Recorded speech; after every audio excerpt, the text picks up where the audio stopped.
It's go time.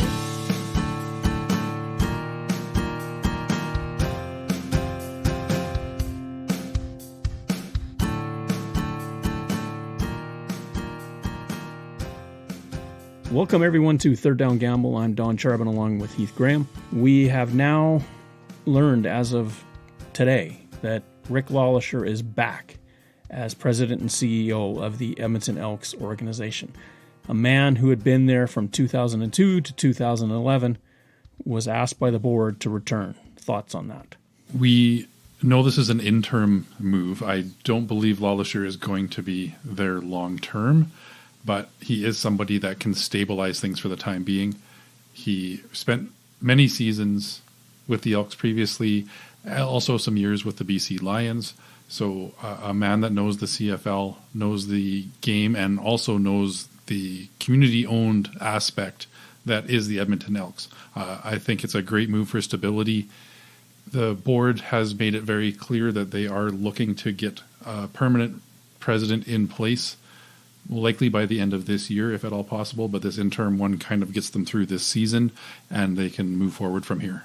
He does come at a very difficult time for the franchise. He does have that expertise. My question has been throughout that press conference and through all of this, what was so wrong with the franchise that they needed to remove or ask to resign Victor Cui and then bring back Rick Lelacheur, who had spent 5 years with the BC Lions? I think it boils down to, obviously, the board and Victor Cui were not on the same page of the direction that they wanted to go. I think the optics plays a big part when you've got a team that's struggling on the field and apparently is struggling off the field. We talked a lot about the coach's cap and how you have to look at all your options when you're making these personnel changes. Victor Cui, as the number one guy in that organization, was the one that has to take the fall here. Bringing Rick Lelacheur back in, as I said, is a stabilization move. It's going to show the Elks want to get back to what they did well. Now, I think that Victor Cui did a lot of great things for promoting the organization. A lot of positives came from that. There are some rumblings here and there about some of the negatives. And again, we're not in the boardroom, we're not in the locker room, so we can't answer to any of those. Rick Lelacheur just calms the waters a little bit. It helps them settle down the public image. He's had success running the organization in the past, in the years that he was with the Elks as well. I feel for Rick, it's a little bit of just when I think I'm out, they pull me back in. I believe he's at an age and a point in his life where he doesn't want to be the permanent fixture, but certainly coming in right now as that interim tag is an ideal situation both for him and for the team. I would love to know exactly what went on that they felt that Victor Cui was just not the right fit for the position. I really would love to know. You can't blame Victor for what was happening in the stands. He was trying to do things. Maybe the innovations that he was looking at was something that they weren't accustomed to and just couldn't get their heads around. I just feel in so many ways that he's taking a big hit for what went on. And again, as we talked about in the last podcast, Victor didn't hire anybody. Victor came after all of the hires were made. So whatever you think of the on-field performance, that wasn't him. That team with its 22-game losing streak, and just to point this out, once you get the North American record for consecutive losses at home, it just becomes a number now. Only matters to the Elks and just getting out of that slump. With Lelacheur, he's very kind of laid back. He's much more casual. He's a bit of the old guard, and one of the things that the CFL has been talking about is trying to be innovative and moving forward. Well, now we're seeing with the Elks, with their head coach, general manager, and their president, they've all gone back to an era 15 years ago. They have, and Tom Richards spoke at length in the press conference about the changes that they were looking to make. He gave a vote of confidence to Chris Jones as the man in charge of the team right now as far as the head coach and GM. We'll see where the chips fall at the end of the season. I would imagine once a new president is named, they are going to have that opportunity to put their mark on the team. Now, whether that is continuing on with Chris Jones in the head coach and GM position, we don't know. Again, if the team fails to win 4 or 5 games for the remainder of the season, where do you rank his success over his years at the helm? Is it time to make that change, or does he have enough vision and can articulate his plan that it's going to buy him some more time to get the player personnel in to get back to a competitive team? I find it interesting that Richards even commented, and this was on the press conference, or during the press conference when Victor Cui, the announcement came out that Victor Cui would no longer be a part of the team. The comment that he made that this is a young team and that they're going to make mistakes. And I was thinking to myself at the time, well, they weren't a young team when Jones inherited them. He made them young by basically turning over the entire roster. You don't always land on your feet. Sometimes you have to start to crawl, then walk. And right now, the Elks have been crawling, especially with their 1-loss record. If they're allowed to gel and allowed to grow together, they will get better. The question is, do you have the patience for that?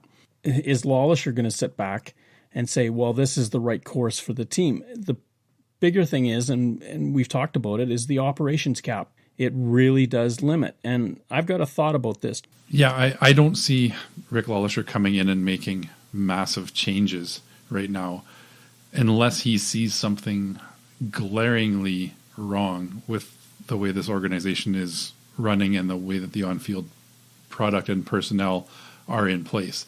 I believe strongly that his role right now is to just, as I said, calm the waters, let everybody know that, yes, we did make changes. We've got somebody in place that we have full confidence in, and that's got to be the message across the board. I think that if there's any big changes, we're not going to see them over these next 9-10 weeks of the season. We're going to see big changes coming in the off season if that's the direction that the Elks organization wants to go. Problem with that is if you make more change, you're probably squaring back to the start again. And how long do you want to take rebuilding this franchise a second or a third time? At some point, like I say, you've got to go with what you got. I was thinking about the operations cap, and a lot of people have decried it, saying it's too limiting, etc. One of the things that I thought about was that if a team wins less than a third of its games, so 6 down to 0 in a season, that maybe for the next season you get a bump in the operations cap in one of 2 ways. You can dismiss someone and not have that count against the cap, or you get a bump. In other words, you have an extra stipend to spend, maybe $500,000, where you still have to pay and have it count the people that you've dismissed, but you have room now to get some other contracts in and under. Maybe it's $1 million, but do it once and maximally once in 3 years. Give that little bit of allowance so that you can make the changes, and then maybe if you restrict them right after, then you have to live with it. I wouldn't be surprised if there's some tweaking to the operations cap. Tom Richards did speak to that a little bit in the press conference as well when he was asked about it, and his response I thought was fantastic. He talked about how the cap was put in place to look out for the best interests of all 9 teams in the league. He said that if one team is terrible for 2 years, it doesn't mean that we should blow this whole thing up. But as you said, some tweaks are certainly a way to go. I compare it in a way to the NHL player salary cap, in that teams are allowed to buy out a contract.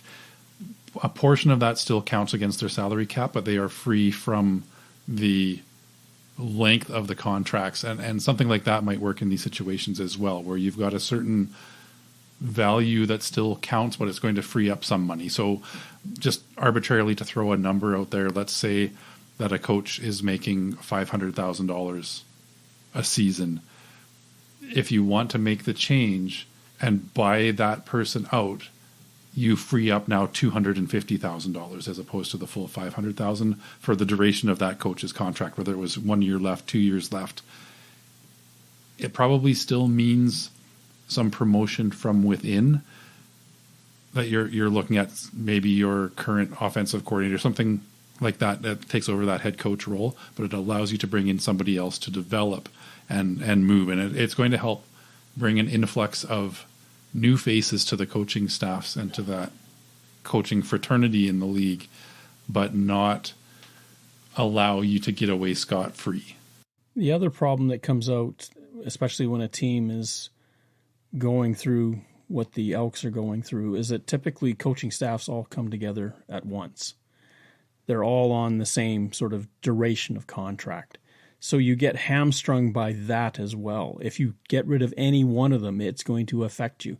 Where if, say in the Saskatchewan Roughriders case, where they've hired a new offensive coordinator, he may not be on the same tenured contract number that the others are. Different year, it's not as impactful as when they're all together, because once you change a head coach, it matters what happens with, we've seen everywhere, Toronto, Hamilton, Ottawa, they've all brought in their own regimes. And that's completely understandable. Any general manager or any head coach wants to put those pieces in place that are answering to them. So be it a head coach put in by a general manager or a coordinator staff put in by a head coach, you want personnel that you are comfortable with, that you are going to be able to work with for the long term. Famously, we know that Jeremy O'Day and Craig Dickinson are on expiring contracts. There was a lot of outcry for changes to be made. Jason Moss was the one that took the hit last season for the Roughriders. He certainly landed on his feet in Montreal, and we'll get to that a little bit later as we do the game recaps here. But that was a situation where, to protect themselves, they needed to find somebody else to fall on the sword, almost, is what I would say for Jason Moss in that situation. There is a lot of speculation still about what's going to happen in Regina. The win on the weekend has certainly upset the apple cart. The other place I think that we look at in terms of turmoil is obviously Hamilton and Orlando Steinauer.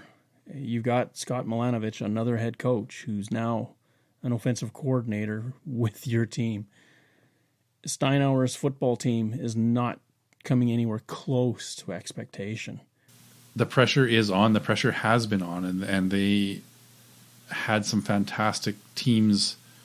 2019, they were right in the mix. 2021, they made it to back-to-back Grey Cups, lost them both. Especially that 2019 team. They went in 15-3 going into the playoffs, and the expectation was this was the team that was going to end that drought. They didn't come through, and now we're 3 seasons down the road. You have to start looking at Orlando Steinauer, and that window has started to swing shut on the Tiger Cats. They have made some personnel changes on the field as well, and still without that success. So Steinauer has to be the guy responsible, and I would not be surprised if he doesn't make it to the end of the season if they don't turn things around here in the next couple of weeks. The big Labor Day matches coming up are going to be a real telltale sign of where these teams are at. Given that the East has won more games against the West than the other way around, it's kind of surprising that Hamilton is in a dogfight to avoid the crossover. And that's exactly where they are. Them and Ottawa both are sitting there with Calgary.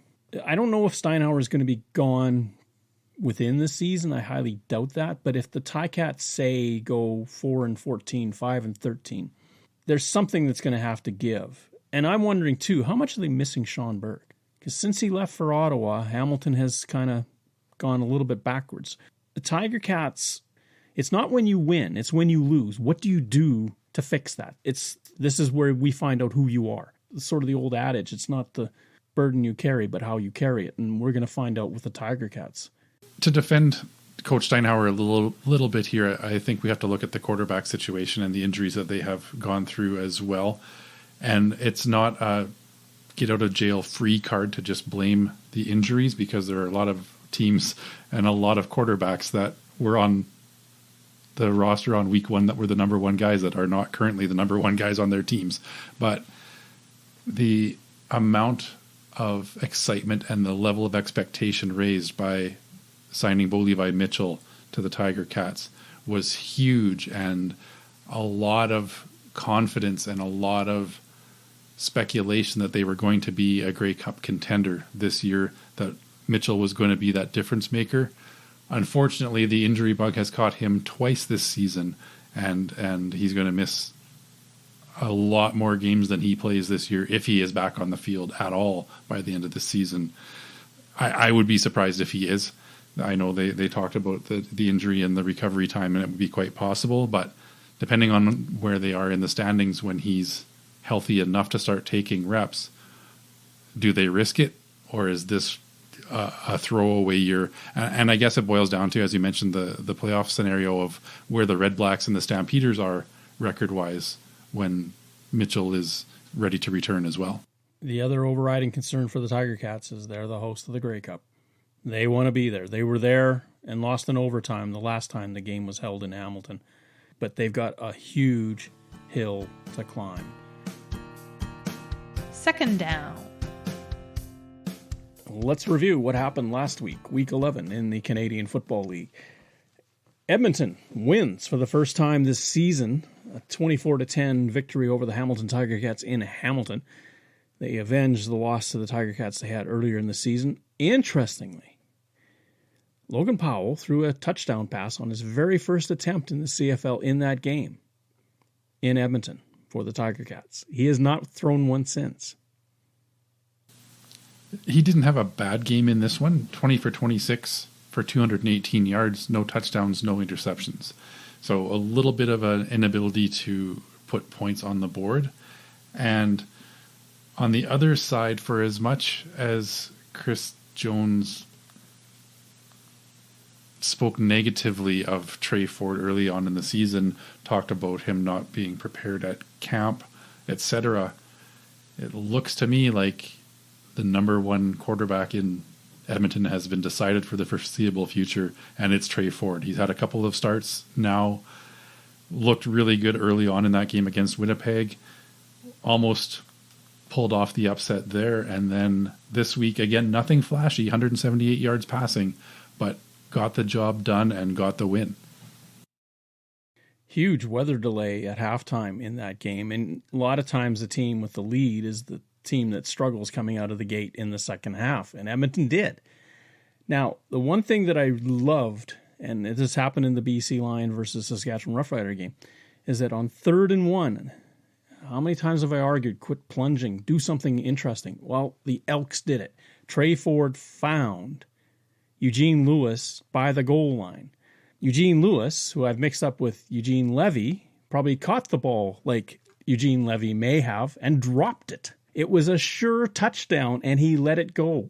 Threw his hands down to ground. He didn't mean to, but it happened. And for a guy as talented as Eugene Lewis, that was a stunner. But what a great thing to do by the Elks to try on 3rd and 1 to catch the defense and get a quick strike. And it almost worked. Had Lewis just hung on to the ball, it would have worked. Yeah, we've talked about this, about the lack of creativity on 2nd and short and 3rd and short that we've seen from the offensive coordinators over the last couple of seasons. I love taking that chance as well. I think it's great to have another look. It did catch that defense of Hamilton off guard. You've got to make those plays. It's unlikely that Geno Lewis is going to drop the next opportunity that comes his way in a situation like that. He is a sure-handed receiver. I'm sure he's beating himself up this week, especially had they not got the win in this one. He would have felt a lot worse. So winning does change everything. The Elks now have that one win on the board. Some key games coming up here. Again, we're getting close to Labor Day, where they've got that home and home with the Calgary Stampeders.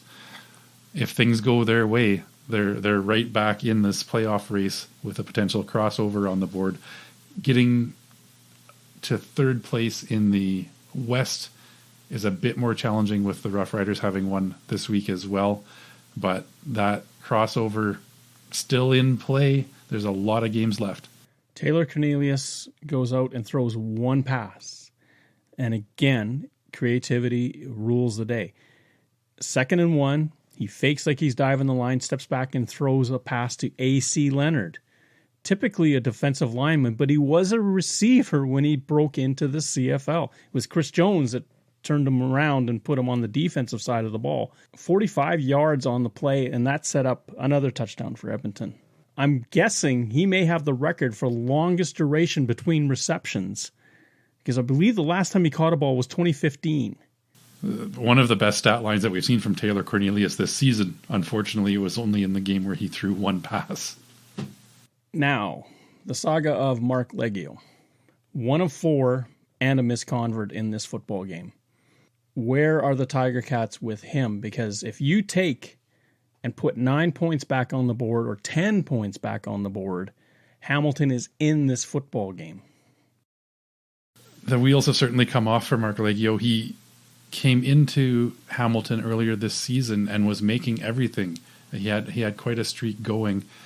This type of performance is what frustrated Winnipeg fans over the last couple of seasons, where he left a lot of points out there. It's not unusual or unexpected for a kicker to miss 1 or 2, especially since they moved the point afters back. They are not a given. They're not a 100% or even a 95% success rate anymore. That has added a bit of a wrinkle to things. But when you are 1 for 4, and again, missing that convert, that's 10 points that could have been a difference maker in this game. Lelacheur overall is 20 of 24. He missed 3 against the Elks, and it hurt the Tiger Cats. And this is what I was talking about earlier. Missed opportunities.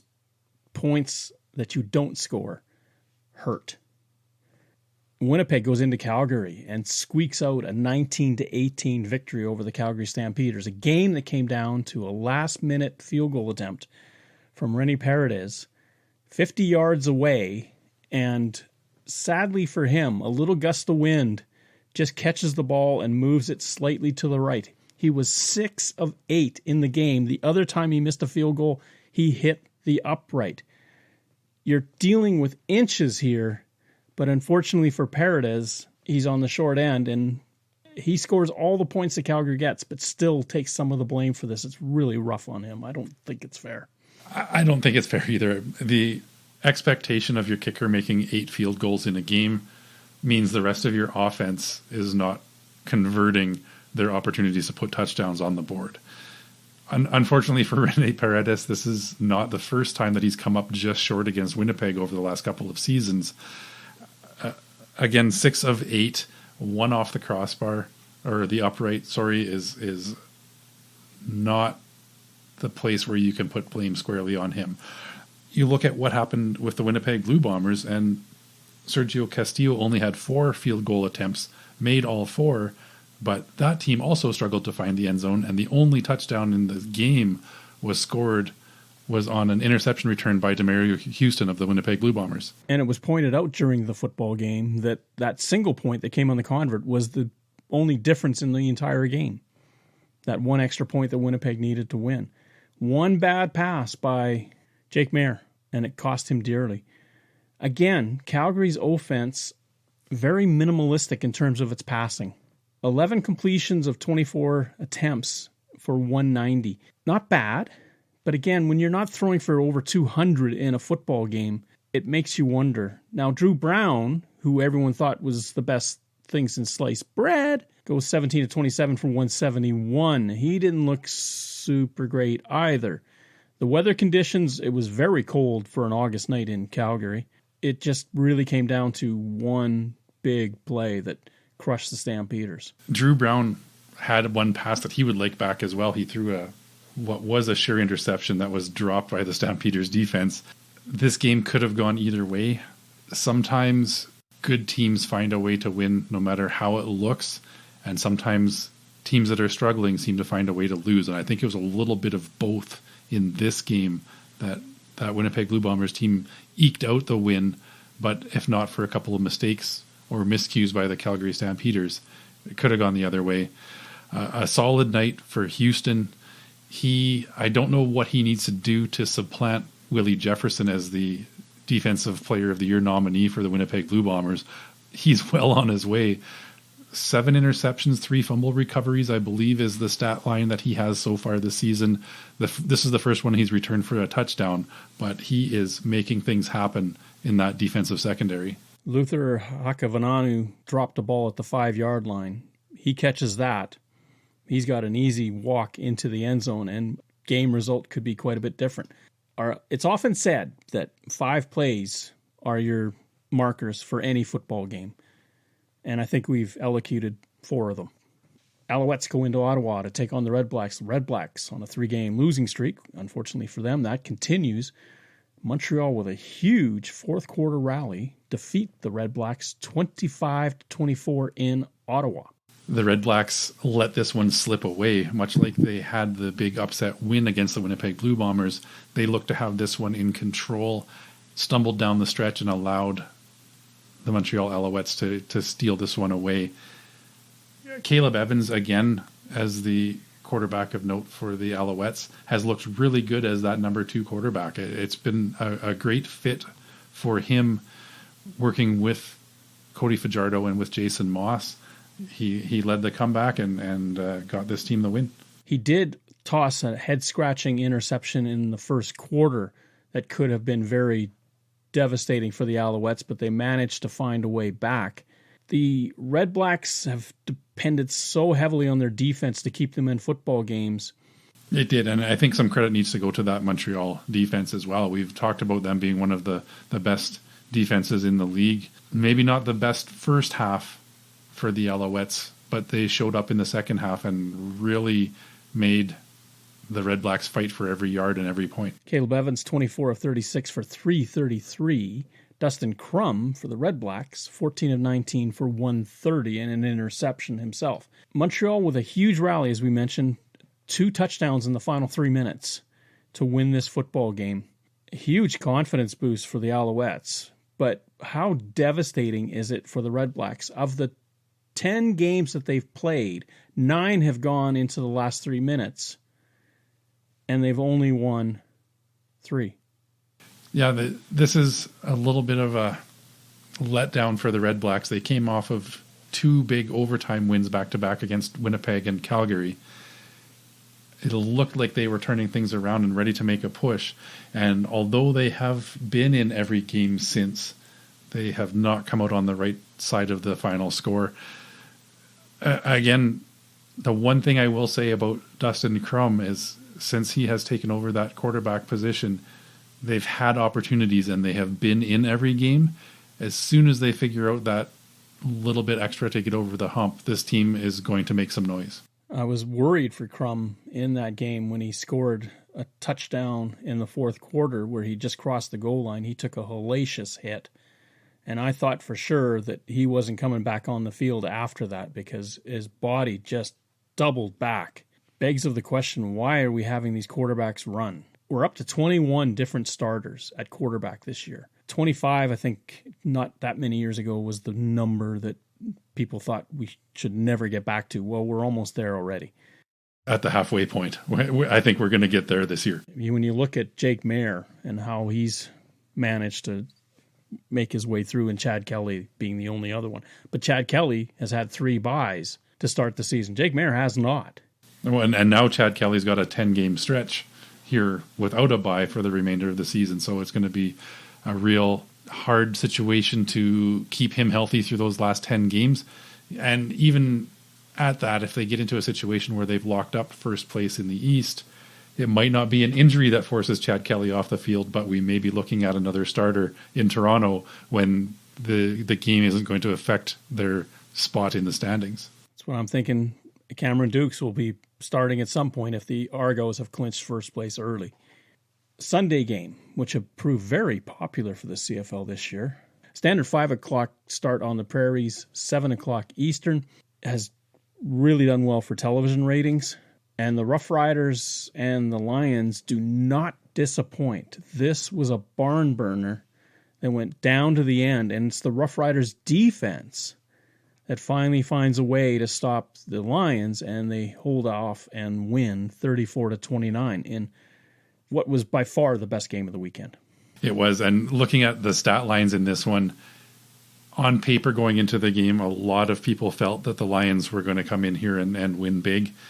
If you see that Vernon Adams threw for 455 yards and 3 touchdowns, odds are that you think that they won this game handily. But credit due to the Saskatchewan Roughriders for this win. Jake Dolegala gets his first win as a starter. I thought the receiving core of the Saskatchewan Roughriders really were responsible for that win as well. Dolegala didn't look bad, but his receivers made him look great. Samuel Emelis had a career day, and the touchdown pass that he caught going down the left side of the field where Dolegala threw it out and he just jumped, it felt like 20 feet into the air to catch it and come down with it and get the long touchdown, was just unbelievable to watch. You need those kind of performances if you're going to beat the BC Lions, because you have to do something special. Defense. And look at how BC came back into the game. Long passes, Alexander Hollins and Lucky Whitehead, both clearing and going for long scores. And the Lions, who looked like they were out of it and looked very discombobulated, to the point where their head coach, Rick Campbell, threw a challenge on a roughing the passer call where the Rough Rider defender was actually picking Vernon Adams Jr. off the field after he had been bumped. But at that juncture of the game, it looked like the wheels were coming off for the BC Lions. Rick Campbell going into that situation, trying to take the interception off the board. He's got a challenge flag in his pocket. You don't want to have any doubt after the final whistle, and maybe not a winnable call. You've got to take some chances sometimes. The other thing, too, and it could be argued that he was looking to get a timeout. You may as well throw a challenge in with it anyway. What difference does it make? Because, as I said, the Lions looked like the wheels were coming off. They were just really out of sorts, and they just found a way to settle down and start moving forward again and really put it to the Rough Riders in the fourth quarter, outscoring them 16-3. You could argue that with about 2.5 minutes to go, when BC decides to kick a field goal, that maybe that was the wrong decision. But when you think about it, they did get the ball back, and all they needed was a field goal to win the game. It just really what it came down to. The Rough Rider defense took over. I think that one of the standouts for the Rough Riders this year has to be Anthony Lelacheur on that defensive line as well. He has elevated his game this year, and when needed, he has come up with the big sack and the drive-stopping plays. So he's a guy that I look to on that Rough Riders defense that's really leading the way this year. He ate up Kent Perkins. Perkins, who got called for multiple procedure and especially holding penalties, really had a rough night at the office. This was the Rough Rider defense that we expected to see in Montreal that didn't show up. But this is the defense that we've seen most of the season. That drubbing they took at the hands of the Alouettes could be the one-off, and maybe is also the one that you listen to the coach again. Third down. 4 games on the SCAD in the CFL this weekend, starting Thursday with the Alouettes in Winnipeg to take on the Blue Bombers. The Blue Bombers favored by 7.5 points. Just a little side note, Winnipeg at home, average margin of victory is 19.6.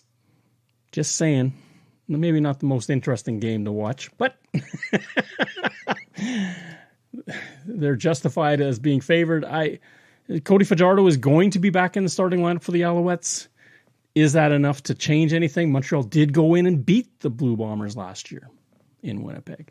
Also of note, the Winnipeg Blue Bombers' loss at home was by 24 points. So a lot of big point swings in Winnipeg so far. Cody Fajardo back for the Alouettes. Zach Caleros back for the Winnipeg Blue Bombers this week after missing a game with a neck injury. If you look at the Alouettes this season, they're 6-3 going into this game. Their 3 losses this year have been to Winnipeg, BC, and Toronto, who are kind of that top tier of teams in the league. So we're seeing Montreal beat the teams that they should beat and then struggling in these games against the upper echelon teams, if you will. I like Winnipeg in this one. I don't like the 7.5 points. I think this one's going to be their closest home victory of the season, so I'm taking Winnipeg with the win, but close enough that Montreal will beat that spread. Montreal has had success in Winnipeg, although famously they lost to the Blue Bombers in 2017 when the Blue Bombers scored 2 touchdowns in the final minute and a half of that game. They lost in Montreal to the Blue Bombers, and you're right, they're sort of the team that's on the outside of that upper echelon. And if they can come in and do something against Winnipeg, then they get put in that category as the elite. They deserve to be there. The question is now, can they put it on the field and make it happen? Montreal's defense is going to be tested early. Winnipeg loves to come out of the gate and throw it deep and see what you're about right off the top, especially in Winnipeg, get that crowd going. They did it to BC the last time they were there. They did it to Calgary when they were there. This is Winnipeg's way of kind of putting you down and keeping you down once the game gets going.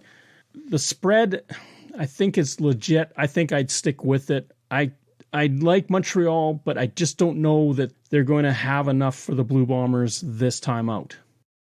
Second game, Stampeders, after a close game against Winnipeg, now get to go to play the best record in the CFL in their home park. The Toronto Argonauts coming off a bye, no less. More time to get healthy for Chad Kelly as he faces the Calgary Stampeders. 9.5-point favorites for the Argonauts. I don't know if I could see the Stampeders do anything with that spread. I think the Stampeders are in for a long night. The Stampeders need to figure out a way to score touchdowns. That has been hampering them this year, especially that last game. 6 field goals is not going to win you many games in the CFL if there's no touchdowns to go along with it. Teams coming off a bye this season have a phenomenal win-loss record. I like Toronto at home. Calgary needs to show a bit more, but I do think this one is going to be a little bit closer. I'm once again going to pick the Argonauts to win this one, but for the Calgary Stampeders to beat that spread. Calgary has only attempted 41 passes of 20 yards or more. Attempted fewer is the Ottawa RedBlacks, 31. 14 completions for the Stampeders, only 7 for Ottawa. This matters. If you cannot get the ball down the field in a 3-down game, you are in big trouble. Second down efficiency is also a place where you can really sort of demark who's the elite and who's not. And if you check the stats out, the teams that are 50% and above on second down are the top 5, and the teams that are less than that are the bottom 4.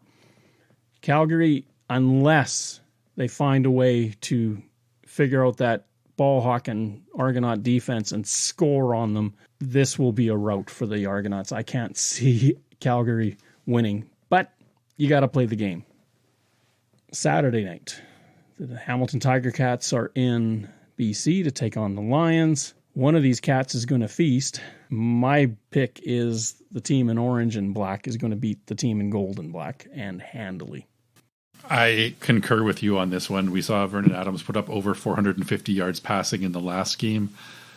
The Tiger Cats have not shown much over the last several weeks. I like BC in this one, and BC big. Now, Vernon Adams Jr. was hobbled during that game against Saskatchewan. He basically played most of the second half on one leg because he was skipping to the huddle, but still had enough adrenaline going through him. A fan of the show actually contacted me and proposed an idea, and this relates to Vernon Adams, this relates to Fajardo, this relates to a lot of the quarterbacks that have been injured. Why don't we look at a rule where how we protect the punters? Once the ball is gone, you can't touch them. What if we ever did that for quarterbacks? Once the ball is released, you can't touch them. That's interesting. I think that would take too much of the physicality out of the game. You've got the momentum, and I know it's a matter of rethinking how you operate on defense. When you're coming through to block that punt, you have to change your launch angles, but more often than not, the punter is still going to try to punt the ball. The quarterback can pull it down and run and really change the dynamic. I see where they're going with it, and certainly protecting quarterbacks is important. That one would take years to get sorted out the right way. Dane Evans will be available if called upon for this football game, and it would be interesting to see what kind of emotions are going through his head, given that he had started his career with Hamilton and had been there until the beginning of this season. The Lions, the receiving core is getting healthy. Dominic Rhymes might be back. Hamilton's defense can probably keep them in the game, but their offense is woeful. 1 touchdown last week. Logan Powell has thrown 1 touchdown all season. 10.5 for the Lions is about right. I can't see how Hamilton's going to get inside of that. The final game of the weekend, Ottawa in Edmonton. And this is a really interesting game because, as we've stated repeatedly on the show, Ottawa's must-watch TV, and Edmonton is coming off a win. Also, they've had 10 days rest going into this game. This, on the betting websites, the majority of them are calling it a pick'em. Betting is probably pretty even up on both sides. It's a very rare circumstance.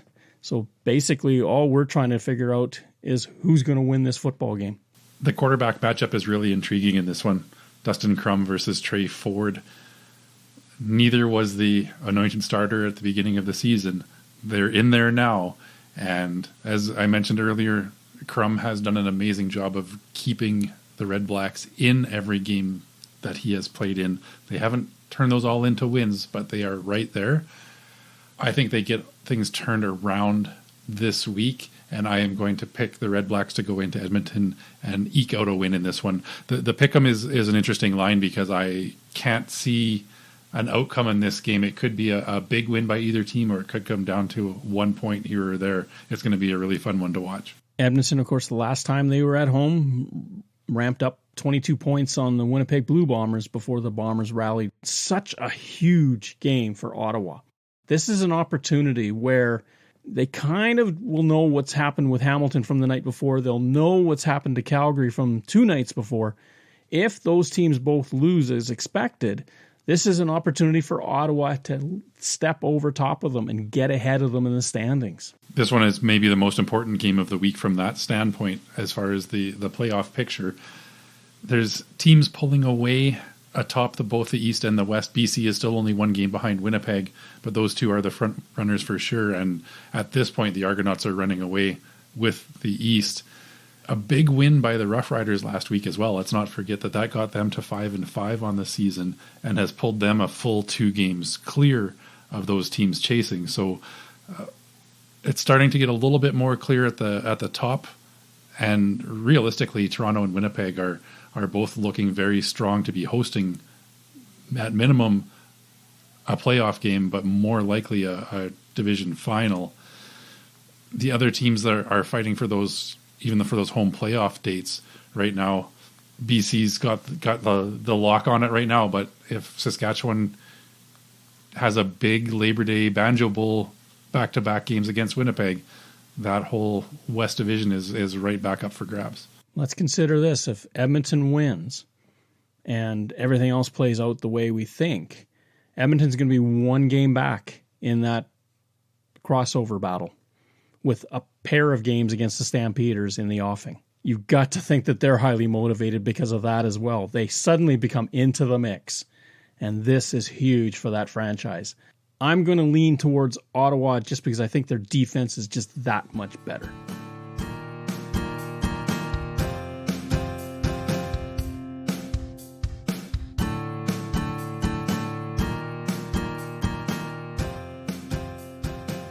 Thank you for listening to our show. Third Down Gamble is hosted on Podbean and can be found on Apple Podcasts, Google Podcasts, and Spotify. Follow us on Twitter at Third Down Gamble. Join us again at the Third Down Gamble podcast. Audio worth watching.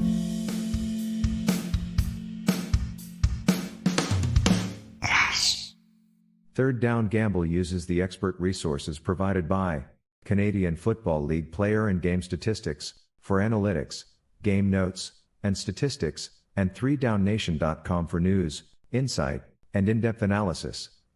Please visit cfl.ca and 3downnation.com for the most up-to-date information on the Canadian Football League.